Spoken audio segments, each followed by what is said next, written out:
በስመ አብ ወወልድ ወመንፈስ ቅዱስ አሐዱ አምላክ አሜን።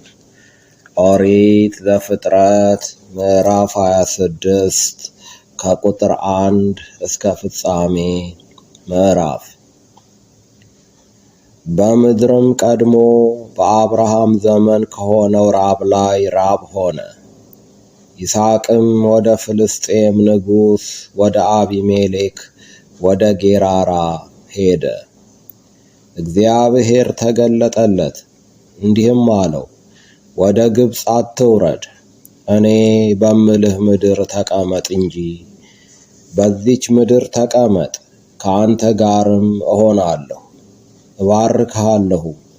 እነዚህን ምድሮች ሁሉ ለአንተም ለዘርህም እሰጣለሁና ለአባትህ ለአብርሃም የማልሁለትንም መሐላ አጸናለሁ። ዘርህንም እንደ ሰማይ ከዋክብት አበዛለሁ። እነዚህንም ምድሮች ሁሉ ለዘርህ እሰጣለሁ። የምድርም አሕዛብ ሁሉ በዘርህ ይባረካሉ። አብርሃም ቃሌን ሰምቶአልና ፍርዴን፣ ትእዛዜን፣ ሥርዓቴን፣ ሕጌንም ጠብቆአልና። ይስሐቅም በጌራራ ተቀመጠ። የዚያም ስፍራ ሰዎች ስለ ሚስቱ ጠየቁት። እርሱም እህቴ ናት አለ። የዚህ ስፍራ ሰዎች ለርብቃ ሲሉ እንዳይገድሉኝ ብሎ ሚስቴ ናት ማለትን ፈርቶአልና፣ እርሷ ውብ ነበረችና።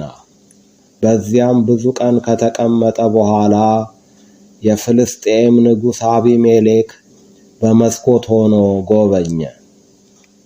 ይስሐቅም ሚስቱን ርብቃን ሲዳራ ታየ። አቢሜሌክም ይስሐቅን ጠራ፣ እንዲህም አለው፣ እነሆ ሚስትህ ናት፣ እንዴትስ እርሷን እህቴ ናት አልህ? ይስሐቅም በእርሷ ምክንያት እንዳልሞት ብዬ ነው አለው።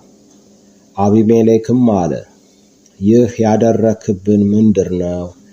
ከሕዝብ አንዱ ከሚስት ጋር ሊተኛ ጥቂት በቀረው ነበር፣ ኃጢአትንም ልታመጣብን ነበር። አቢሜሌክም ሕዝቡን ሁሉ ይህን ሰው ሚስቱንም የሚነካ ሞትን ይሙት ብሎ አዘዘ። ይስሐቅም በዚያች ምድር ዘርን ዘራ። በዚያች ዓመትም 100 እጥፍ አገኘ። እግዚአብሔርም ባረከው፣ ባለጠጋ ሰውም ሆነ። እጅግ እስኪበልጥ ድረስም እየጨመረ ይበዛ ነበር።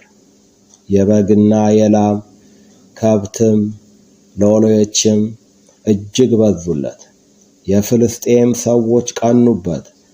በአባቱ በአብርሃም ዘመን የአባቱ ሎሌዎች የማሷቸውን ጉድጓዶች ሁሉ የፍልስጤም ሰዎች ደፈኗቸው፣ አፈርንም ሞሉባቸው። አቢሜሌክም ይስሐቅን ከእኛ ተለይተህ ሂድ፣ ከእኛ ይልቅ እጅግ በርትተሃልና አለው። ይስሐቅም ከዚያ ሄደ፣ በጌራራም ሸለቆ ሰፍሮ በዚያ ተቀመጠ። ይስሐቅም በአባቱ በአብርሃም ዘመን ቆፍረዋቸው የነበሩትን የውሃ ጉድጓዶች ደግሞ አስቆፈረ። አብርሃም ከሞተ በኋላ የፍልስጤም ሰዎች ደፍነዋቸው ነበሩና፣ አባቱም ይጠራቸው በነበረው ስም ጠራቸው። የይስሐቅ ሎሌዎችም በሸለቆው ውስጥ ቆፈሩ፣ በዚያም የሚመነጭ የውሃ ጉድጓድ አገኙ። የጌራራ አገር እረኞች ከይስሐቅ እረኞች ጋር ውሃው የኛ ነው ሲሉ ተከራከሩ። የዚያችንም ጉድጓድ ስም ኤሴቅ ብሎ ጠራት፣ ለእርሷ ሲሉ ተጣልተዋልና። ሌላ ጉድጓድም ማሱ፣ ስለ እርሷም ደግሞ ተጣሉ። ስሟንም ስጥና ብሎ ጠራት።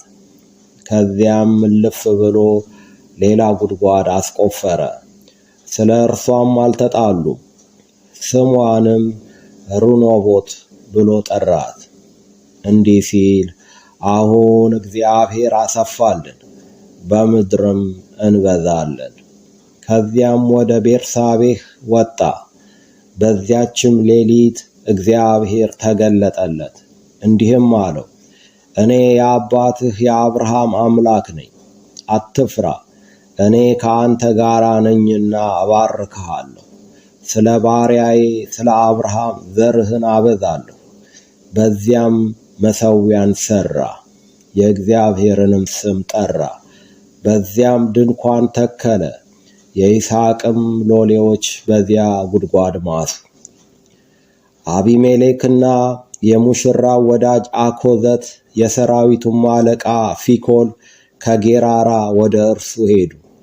ይስሐቅም ለምን ወደ እኔ መጣችሁ? እናንተ ጠልታችሁኛል፣ ከእናንተም ለይታችሁ አሳዳችሁኛል አላቸው። እነርሱም አሉት፣ እግዚአብሔር ከአንተ ጋር እንዳለ በእርግጥ አየን። ስለዚህም በእኛና በአንተ መካከል መሐላ ይሁን። እኛ አንተን እንዳልነካንህ በጎነትንም ብቻ እንዳሳየንህ በደህናም እንደሰደድንህ አንተም ክፉ እንዳትሰራብን ቃል ኪዳን ከአንተ ጋር እናድርግ አል። አንተ አሁን ከእግዚአብሔር ዘንድ የተባረክ ነህ። ይስሐቅም ማዕድ አቀረበላቸው። በሉም ጠጡም፣ ማልደውም ተነሱ፣ እርስ በርሳቸውም ተማማሉ። ይስሐቅም አሰናበታቸው። ከእርሱም ወጥተው በደህና ሄዱ። በዚያም ቀን የይስሐቅ ሎሌዎች መጡ። ስለ ቆፈሯትም ጉድጓድ ውሃ አገኘን ብለው ነገሩት። ስሟንም ሳቤህ ብሎ ጠራት። ስለዚህም የከተማይቱ ስም እስከ ዛሬ ድረስ ቤርሳቤህ ነው። ኤሳውም 40 ዓመት ሲሆነው የቄጥያዊው የብኤሪን ልጅ ዮዲትን የቄጥያዊው የኤሎንን ልጅ ቤሴሞትንም ሚስቶች አድርጎ አገባ። እነርሱም የይስሐቅንና የርብቃን ልብ ያሳዝኑ ነበር። ይቆየን። ወስብሐት ለእግዚአብሔር።